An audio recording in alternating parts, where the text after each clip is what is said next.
Hello friends, स्वागत है आप सभी साथियों का एक स्मार्ट स्टडी पर।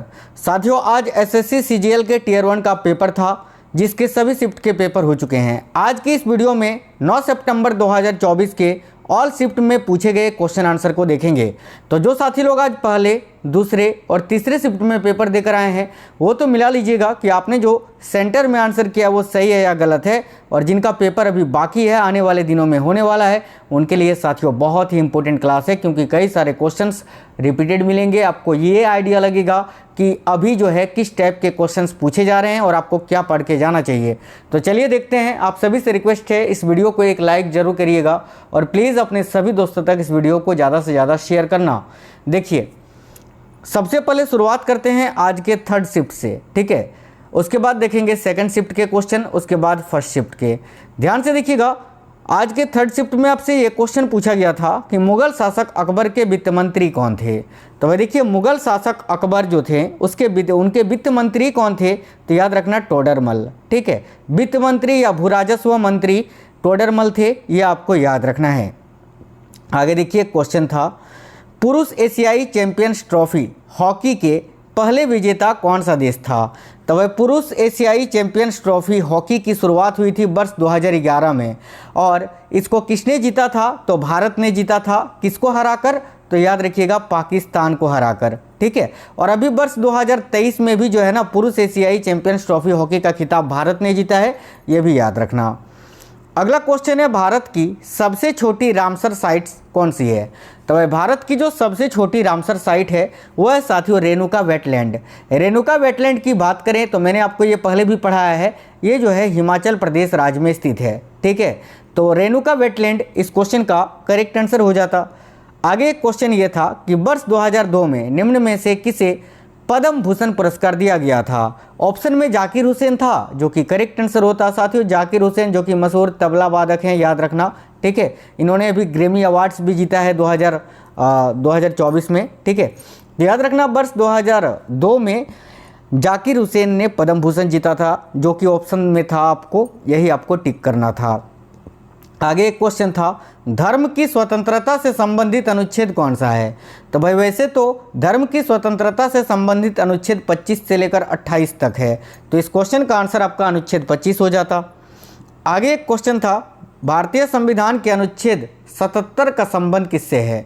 देखिए, अगर आर्टिकल 76 पूछता तो वो तो महान्यायवादी हो जाता, ठीक है, ठीक है, महान्यायवादी, याद रखना। लेकिन यहाँ आपसे क्या पूछा है कि अनुच्छेद 77, ठीक है। तो 77 का संबंध किससे था, तो देखिए यहाँ आपका करेक्ट आंसर क्या हो जाएगा, भारत सरकार के कार्यकारी व्यवसाय को नियंत्रित करने से। यानी आर्टिकल 77 में बताया गया है कि भारत सरकार के जो कार्यकारी व्यवसाय है उसको नियंत्रित किस प्रकार से किया जाएगा। आगे देखिए, एक क्वेश्चन था, माइक्रो फाइनेंस क्षेत्र में कार्यरत NBFC MFI के लिए एक अलग श्रेणी का निर्माण किस समिति की सिफारिश पर किया गया था। तो इसका करेक्ट आंसर होगा मालेगाम समिति की सिफारिश पर। कब, तो 2010 में। ये भी आपको याद रखना है। वैसे आपको केवल मालेगाम समिति ही यहाँ आंसर करना था। आगे देखिए, एक क्वेश्चन था, नुआखाई त्यौहार किस राज्य में मनाया जाता है। तो नुआखाई त्यौहार प्रत्येक वर्ष मनाया जाता है, कहाँ, तो उड़ीसा राज्य में। तो इस क्वेश्चन के लिए करेक्ट आंसर आपका उड़ीसा हो जाता। आई होप आप सभी ने बिल्कुल करेक्ट किया होगा। आगे एक क्वेश्चन था, सहायक संधि किसने शुरू किया था। तो भाई देखिए, सहायक संधि को किसने शुरू किया था, तो साथियों राइट आंसर होगा लॉर्ड वेलेज़ली ने। तो लॉर्ड वेलेज़ली इस क्वेश्चन के लिए आपका करेक्ट आंसर होता। आगे देखिए साथियों, जिनका पेपर अभी नहीं हुआ है, अगर आप में से कोई ऐसे हैं जो ये वीडियो देख रहे हैं, तो प्लीज़ कमेंट बॉक्स में बता देना कि आपका पेपर कब है और किस शिफ्ट में है। देखिए, क्वेश्चन था, सीमांत कार्यकर्ता किसे कहा जाता है। तो भाई ये तो ऑप्शन पे डिपेंड करता, हालांकि मैं आपको बता देता हूँ सीमांत कार्यकर्ता किसे कहा जाता है। देखिए, जिन लोगों ने वर्ष के अधिकांश भाग के लिए काम नहीं किया था, अर्थात जिन्होंने एक वर्ष में 6 महीने से कम या 183 दिनों से कम काम किया था, उसको सीमांत श्रमिक कहा जाता था, ठीक है, याद रखना। आगे देखिए साथियों, एक क्वेश्चन ये था कि इनमें से कौन सा माइटोकॉन्ड्रिया का चित्र है, सही रूप से पहचानिए। यानी फोटो दिया हुआ था और आपको बताना था कि कौन सा चित्र सही है माइटोकॉन्ड्रिया का। तो देखिए ये जो है माइटोकॉन्ड्रिया का फोटो है, इस प्रकार से माइटोकॉन्ड्रिया का चित्र बनता है। तो इस प्रकार से जो भी आपको ऑप्शन में दिया हुआ था वही आपको टिक करना था, वो आपका करेक्ट आंसर हो जाता। माइटोकॉन्ड्रिया को कोशिका का पावर हाउस कहा जाता है, ये भी आपको याद रखना है, ठीक है। और माइटोकॉन्ड्रिया की खोज किसने की थी, तो ये भी आप याद रखना, अल्टमैन ने माइटोकॉन्ड्रिया की खोज की थी, ठीक है। आगे देखिए क्वेश्चन था, देखिए सिलप्पाधिकारम की रचना निम्नलिखित में से किसने की थी। तो भाई सिलप्पाधिकारम की रचना निम्नलिखित में से किसने की थी, तो इसका करेक्ट आंसर होता इलांगो अदिगल ने। इलांगो अदिगल जिन्होंने सिलप्पाधिकारम की रचना की थी। आपको बता देते हैं ये सिलप्पाधिकारम के बारे में। देखिए सिलप्पाधिकारम को तमिल साहित्य के प्रथम महाकाव्य के रूप में जाना जाता है, ठीक है। इसका शाब्दिक अर्थ है नूपुर यानी पायल की कहानी। इस महाकाव्य की रचना चोल वंश के शासक सेन गुट्टुवन के भाई इलांगो अदिगल ने लगभग ईसा की 2री-3री शताब्दी में की थी, ठीक है, याद रखना। नेक्स्ट है नृत्य ग्राम डांस एकेडमी कहाँ स्थित है। तो ध्यान से देखिएगा, नृत्य ग्राम डांस एकेडमी जो है ये भाई बेंगलुरु में है, कर्नाटक में। तो इसका राइट आंसर आपका कर्नाटक हो जाता। एक क्वेश्चन था, भारतीय रेलवे की कुल लंबाई कितनी है। तो 31 मार्च 2021 तक के आंकड़ों के अनुसार भारतीय रेलवे की जो कुल लंबाई है वह साथियों 68,558 किलोमीटर, ठीक है। या फिर अगर आपके ऑप्शन में यहाँ पर 67,900 कुछ दिया हुआ था तो वो भी करेक्ट होता, ठीक है। अगर ऐसा कोई डेट आपसे पूछा था डेट के साथ, तो फिर आपका देखिए 31 मार्च 2023 तक 68,584 किलोमीटर थी, ये आपको याद रखना है।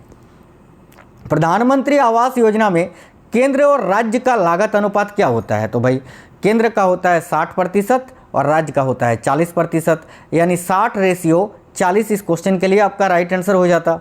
देखिए एक क्वेश्चन था, ये थर्ड शिफ्ट के ही क्वेश्चंस चल रहे हैं अभी, इसके बाद सेकंड शिफ्ट के आएंगे, उसके बाद फर्स्ट शिफ्ट के, ठीक है।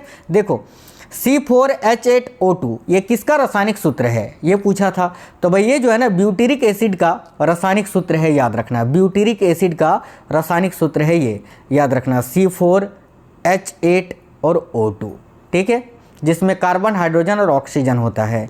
अगला क्वेश्चन है, गोविंद जी नृत्य कला की स्थापना किसने की थी। तो इसका करेक्ट आंसर गुरु विपिन सिंह होता। और अगर आपसे पूछा था गोविंद जी नृत्यालय, ठीक है, कहाँ पर स्थित है, तो साथियों ये कई जगह पर स्थित है, इसके लिए ऑप्शन चाहिए, ऑप्शन के अनुसार ये बनना था। आगे एक क्वेश्चन था, एक पूर्वी जेट स्ट्रीम जिसे उष्णकटिबंधीय पूर्वी जेट स्ट्रीम कहा जाता है, गर्मियों के महीना के दौरान प्रायद्वीप या भारत में लगभग ये किस प्रकार से बहती है। तो याद रखना 14 डिग्री उत्तर दिशा की ओर। तो 14 डिग्री उत्तर इसका करेक्ट होता है। क्वेश्चन था, अलाउद्दीन खिलजी ने दक्षिण भारत पर कहाँ आक्रमण किया था। तो इसका राइट आंसर आपका देवगिरी हो जाता। कब किया था, तो 1296 में, याद रखना। एक क्वेश्चन था, मुख्यमंत्री वृद्धजन पेंशन योजना किस राज्य सरकार ने शुरू किया है या लागू किया है। तो देखिए मुख्यमंत्री वृद्धजन पेंशन योजना को किस राज्य सरकार ने शुरू किया है, तो राइट होता राजस्थान ने। क्वेश्चन था एक, लू भारत के किस क्षेत्र में चलती है। तो देखिए लू की बात करें तो ये भारत के किस क्षेत्र में चलती है, तो उत्तर भारत के भारत गंगा मैदानी क्षेत्र में। एक गगन नारंग से क्वेश्चन ये था कि गगन नारंग ने 2012 के ओलंपिक में या ओलंपिक में कौन सा पदक जीता है। तो इसका करेक्ट आंसर आपका कांस्य पदक हो जाता। हालांकि बता देते हैं गगन नारंग जो है इनका संबंध शूटिंग से है, निशानेबाजी से। इन्होंने 2012 के लंदन ओलंपिक में कांस्य पदक जीता था, ठीक है। साथियों क्वेश्चन का लैंग्वेज थोड़ा अलग हो सकता है, लेकिन आंसर मैं आपको वही बता रहा हूँ जो कि आपको करना था, ठीक है। आगे देखिए, वुमेन्स प्रीमियर लीग 2023 का पहला मैच कहाँ पर आयोजित हुआ था। तो इसका करेक्ट आंसर हो जाता मुंबई में, 4 मार्च 2023 को मुंबई में, ठीक है, मुंबई के DY पाटिल स्टेडियम में। देखिए वुमेन्स प्रीमियर लीग का ओपनिंग मैच मुंबई इंडियंस और गुजरात टाइटंस के बीच हुआ था, याद रखना। एक क्वेश्चन था, हरित क्रांति का मुख्य उद्देश्य क्या था। तो इसका करेक्ट होता गेहूं और चावल की उपज को बढ़ाना या अधिक उपज देने वाली बीजों की जानकारी देना, ऑप्शन के अनुसार बनाना था। हरित क्रांति को भारत में किसने शुरू किया था, तो डॉक्टर MS स्वामीनाथन जी ने। कब, तो 1966-67 में, याद रखना। एक क्वेश्चन था, टट ब्यूटिक ब्रोमाइड का IUPAC नाम क्या है। ये क्वेश्चन काफ़ी इंपॉर्टेंट था, मतलब काफ़ी थोड़ा हार्ड टाइप का क्वेश्चन था, ठीक है। तो देखिए इसका करेक्ट आंसर हो जाता 2-ब्रोमो 2-मिथाइल प्रोपेन। आगे एक क्वेश्चन था, किस बीमारी में शरीर पीला हो जाता है और इसे पित्त रोग भी कहा जाता है? तो इसका करेक्ट आंसर होता है पीलिया यानी जॉन्डिस। आगे एक क्वेश्चन था, भारतीय संविधान के अनुच्छेद 257 का संबंध किससे है? तो इसका राइट आंसर होता है कुछ मामलों में राज्यों पर संघ के नियंत्रण से। एक क्वेश्चन था, जनगणना 2011 के अनुसार पुरुष श्रम भागीदारी दर क्या था? तो भाई देखिए 2011 के जनगणना के अनुसार पुरुष श्रम भागीदारी जो था वो 53.26% था। तो इसका करेक्ट आंसर 53.26% होगा। अगर महिलाओं का पूछे तो याद रखना 25.51%, और ओवरऑल अगर पूछे पूरे भारत का तो 39.79%। ठीक है। लता दीनानाथ मंगेशकर पुरस्कार 2022 में किसे दिया गया था? तो भाई लता दीनानाथ मंगेशकर पुरस्कार 2022 में किसे दिया गया था? तो नरेंद्र मोदी जी को। एक क्वेश्चन था, महाराजा महेंद्र प्रताप सिंह विश्वविद्यालय कहाँ पर खोला गया है? तो साथियों देखिए महाराजा महेंद्र प्रताप सिंह विश्वविद्यालय कहाँ पर खोला गया है? तो साथियों यहाँ आपका करेक्ट आंसर होता अलीगढ़ में, अलीगढ़ के लोधी क्षेत्र में, याद रखना। आगे क्वेश्चन ये था कि भारत का पहला उच्च न्यायालय कहाँ पर स्थापित किया गया था? तो राइट होता कोलकाता में। कब? तो 1861-62 में। तो यहाँ राइट आंसर होता कोलकाता में साथियों, याद रखना। एक क्वेश्चन ये था कि टेबल टेनिस के बॉल का वजन कितना होता है? टेबल टेनिस का जो बॉल होता है उसका वजन कितना होता है? तो लगभग 2.7 ग्राम, याद रखना। 2.5 से आप 2.7 ग्राम ये लगभग याद रखना। सिडबी की स्थापना कब हुई थी? तो देखिए सिडबी यानी small industrial development bank of India, SIDBI की स्थापना कब हुई थी? तो राइट आंसर हो जाता 2 अप्रैल 1990 में। आगे एक क्वेश्चन ये था कि जीएसटी के गठन के लिए किस समिति की सिफारिश की गई थी, या किस कमेटी की सिफारिश पर जीएसटी का गठन किया गया था? कुछ क्वेश्चन ऐसा था। तो इसका करेक्ट आंसर होता है विजय केलकर समिति। ठीक है, ये जो समिति है ये सन 2002 में बनाई गई थी, याद रखना। देखिए आगे एक क्वेश्चन ये था कि वर्ष 1930 में भारत में स्वतंत्रता संग्राम के दौरान चटगांव शस्त्रागार छापामारी के नेता कौन थे? तो वह वर्ष 1930 में भारत में स्वतंत्रता संग्राम के दौरान चटगांव शस्त्रागार छापामारी के नेता थे सूर्यसेन। तो यहाँ आपका करेक्ट आंसर हो जाता सूर्यसेन। एक क्वेश्चन था, वर्तमान में तमिलनाडु का मुख्यमंत्री कौन है? और ये क्वेश्चन फर्स्ट शिफ्ट के क्वेश्चन हैं।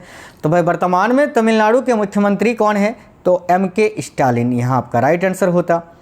आगे एक क्वेश्चन था, तवा किसकी सहायक नदी है? तो तवा नदी की बात करें तो ये नर्मदा नदी की एक सहायक नदी है। ठीक है, तो नर्मदा नदी यहाँ करेक्ट होता। आगे एक क्वेश्चन ये था कि नील दर्पण पुस्तक के लेखक कौन है?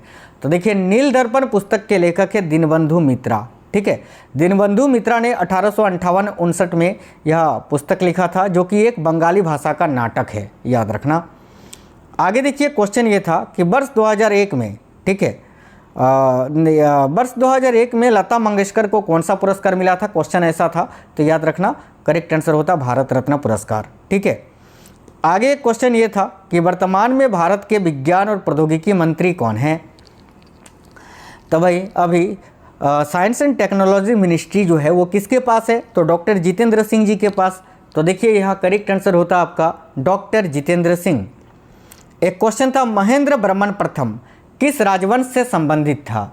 तो साथियों देखिए महेंद्र वर्मन प्रथम जो है वो किस राजवंश से संबंधित था? करेक्ट है पल्लव राजवंश से। प्लीज़ जिन्होंने क्लास लाइक नहीं किया है आप लोग लाइक जरूर करिएगा। एक क्वेश्चन था, प्रार्थना समाज की स्थापना किसने की थी? तो वह प्रार्थना समाज की स्थापना 1867 ईस्वी में की गई थी। और किसने की थी? तो आत्माराम पांडुरंग ने। तो याद रखिए आत्माराम पांडुरंग इस क्वेश्चन के लिए करेक्ट आंसर है। एक क्वेश्चन था, राष्ट्रपति की योग्यता से संबंधित अनुच्छेद कौन सा है? तो देखिए राष्ट्रपति की योग्यता से संबंधित जो अनुच्छेद है वो भाई कौन सा है? तो यहाँ करेक्ट होता अनुच्छेद 58, आर्टिकल 58। नेक्स्ट है, वर्ष 1900 के आसपास बिहार में किसान आंदोलन का नेतृत्व किसने किया था? तो वर्ष 1900 के आसपास बिहार में किसान आंदोलन का नेतृत्व किसने किया था? याद रखना स्वामी सहजानंद ने। तो इस क्वेश्चन के लिए करेक्ट आंसर आपका स्वामी सहजानंद हो जाता। एक क्वेश्चन था, टाइम मैगजीन ने वर्ष 2021 में पर्सन ऑफ द ईयर किसे घोषित किया था? तो एलन मस्क को। किसी का कहना था कि सर 2023 में पूछा था कि 2023 में मोस्ट वैल्यूबल सेलिब्रिटी कौन थे? तो वहाँ पर आपका करेक्ट आंसर हो जाता विराट कोहली। ठीक है, विराट कोहली। चलिए आगे देखिए क्वेश्चन ये था लठमार होली कहाँ मनाई जाती है? तो राज्य केवल ऑप्शन में दिया हुआ था, तो यहाँ उत्तर प्रदेश आपका करेक्ट होता। वैसे आपकी जानकारी के लिए बता दें कि उत्तर प्रदेश के मथुरा के पास स्थित बरसाना और नंदगांव में ये फेमस है लठमार होली। ठीक है। एक क्वेश्चन था, भारतीय संविधान का कौन सा अनुच्छेद सर्वोच्च न्यायालय को रीट जारी करने का अधिकार देता है? तो साथियों राइट आंसर होता अनुच्छेद 32। आगे देखिए क्वेश्चन ये था कि सुदर्शन झील, ठीक है, कहाँ स्थित है? तो वही गुजरात के गिरनार में स्थित है। इसका निर्माण चंद्रगुप्त मौर्य ने करवाया था, ये आपको याद रखना है। ठीक है। और अगर ये पूछा था कि सुदर्शन झील पर सुधार किसने करवाया था, तो फिर रुद्रदमन करेक्ट होगा। आगे एक क्वेश्चन ये था कि प्रोजेक्ट टाइगर का शुरुआत किस वर्ष हुआ था? तो देखिए प्रोजेक्ट टाइगर का शुरुआत जो है ये किस वर्ष हुआ था? तो राइट होता 1973 में, 1973। इस क्वेश्चन के लिए आपका बिल्कुल करेक्ट आंसर होता। आगे एक क्वेश्चन था, नीरज चोपड़ा का संबंध किससे है? क्वेश्चन कुछ इसी प्रकार से था। तो वह नीरज चोपड़ा की बात करें तो इनका संबंध भाला फेंक से है। अभी इन्होंने टोक्यो ओलंपिक 2020 में गोल्ड मेडल जीता था भाला फेंक में, जेवलिन थ्रो में, और अभी पेरिस ओलंपिक 2024 में इन्होंने सिल्वर मेडल जीता है। याद रखिएगा दोनों। ठीक है साथियों, आपका पेपर कब है आप हमें कमेंट बॉक्स में ज़रूर बताइए। इस वीडियो को एक लाइक करना और अपने सभी दोस्तों तक फैला देना, शेयर जरूर करना। चलिए तो मिलते हैं नेक्स्ट वीडियो में, तब तक के लिए जय हिंद, वंदे मातरम।